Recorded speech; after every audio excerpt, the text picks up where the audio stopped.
sta cercando in questi giorni, qui nella mia città e non solo ovviamente, di creare delle forme di protezione, di consiglio e di assistenza per tutte le donne, sono tantissime, che subiscono atti di violenza, spesso in famiglia, ma anche ovviamente da estranei alla famiglia, e che sono assolutamente indifese, anzi non vanno a presentare denunce perché temono conseguenze ancora peggiori. Castelfranco verrà, proprio nel nome di Jole Tassitani, la giovane che è purtroppo la protagonista di questo libro, verrà creata un'associazione che mirerà appunto a questi fini.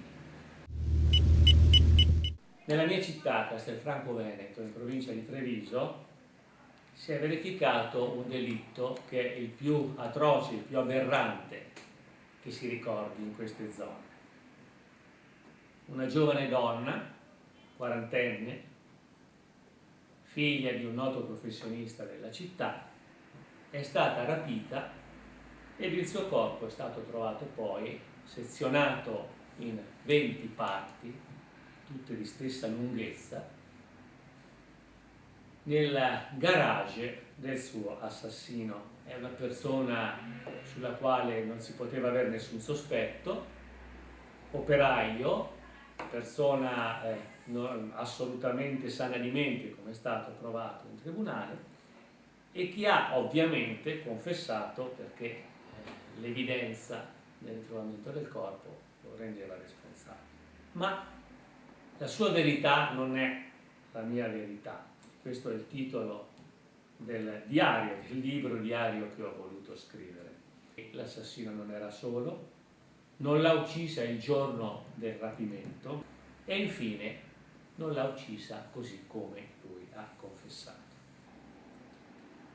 Ritengo sia da considerare attuale questa vicenda perché viviamo in un momento in cui la violenza sulle donne è esplosa, come tutti sappiamo, e questo è l'episodio sicuramente più cruento. Il 13 dicembre, che è il giorno del rapimento, da quest'anno si ricorderà questo fatto, questo terribile fatto, varando un progetto che è di difesa per la violenza contro le donne.